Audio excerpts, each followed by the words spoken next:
Hi everybody, today we're going to have a look at the alarm and security features of the California behind me. And this also applies for lots of different things across our range. Obviously some of them only have an immobiliser, where the California has the full alarm system that's on here.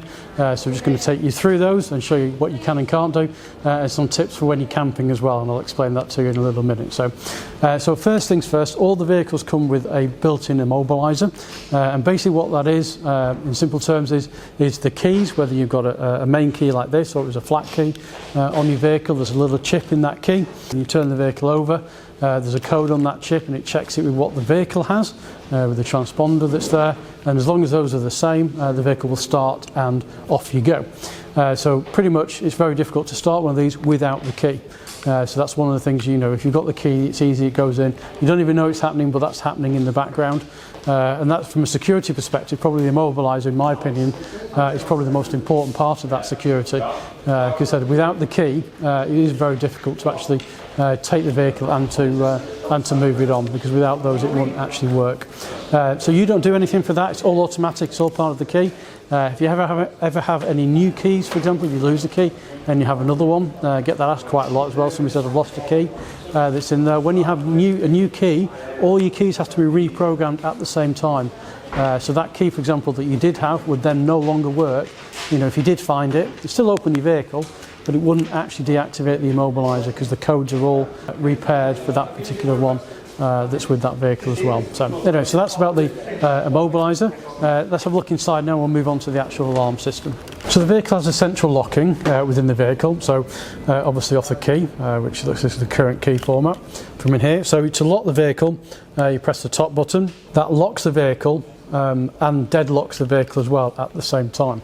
And I'll show you what that deadlock means in a moment when I talk about how to work the central locking button. And then to open the vehicle, you just press the bottom one as well. What those is also doing as well is actually activating the alarm system. So when you lock the vehicle, all the doors lock and the alarm's activated as well. And part of that alarm system is inside monitoring, which is monitoring the inside of the vehicle, the pressure inside the vehicle. So if you've got things, for example, like dogs, and you want to leave dogs in, which is actually what prompted the video.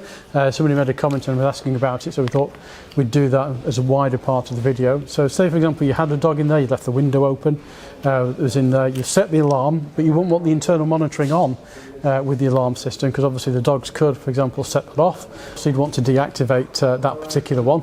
And I'll show you how you do that now, because there's a little button on the side panel here that allows you to do that. So you've got your vehicle ready to lock. You press the button, it locks the vehicle, and it also deadlocks it as well, which is what we're going to get onto in a minute for when you're actually camping. So what deadlock means is, obviously I've got the window open here. If I try and open the door now with the handle inside, it doesn't open. So there's no way of actually getting out of the vehicle now if it's on deadlock. So as you can imagine, if you're camping, this is the worst thing you want to actually happen, because you don't want your vehicle not to be able to open it from inside. So if there was a problem at night, for example, you need to get out of your vehicle quickly, you'll be hunting around for your key to try and unlock the deadlocks, which is why, and I said it before in the videos, I advise you never to lock the vehicle with you in it using your key. Your best way to do it is to use it on the top here and use the central locking. And that way then you won't have activated the deadlocking system. And the purpose of the deadlocking system, another reason as well for it is if somebody was to smash this window in, obviously that would set the alarm off. They wouldn't then just be able to pull the handle and get out of the vehicle. So that's basically how the deadlocking system works. There's a button on this B pillar at the back, which I'll show you in a second, and that is to turn off the internal sensors. What it also does as well is it turns off the deadlocking mechanism as well. So it's really kind of designed for if you leave somebody in the vehicle. So you can press that button, shut the door, lock the vehicle. The internal sensors will be off, and also that deadlock will be off as well, so someone would actually be able to get out of the vehicle should they need to. So to deactivate those internal sensors, shut the whole vehicle up except the driver's door, and then if you just press the button on the pillar that's on there, it'll change from red to orange, and that basically means that it's then activated. So the sensors are deactivated. Once you shut the door, and then you lock the vehicle, so now the vehicle's locked, but one, the deadlocks are not on, and two, the internal sensors aren't on either. So you should be able to, if you need to get out, just pull the handle, and the door will open. And if you're wondering what the alarm sounds like when it goes off, if your alarm does go off, to turn it off, obviously you just need to press the unlock button on the remote control. Well, I hope you enjoyed today's video. As I said, it was a look at the alarming system that's on the vehicle and the extra security that's on there. The important thing I hope you got from today is that if you're actually camping in the vehicle, is don't lock it with the remote control. Just use the central locking button up on the driver's door card, and that'll lock the vehicle. No alarm to worry about.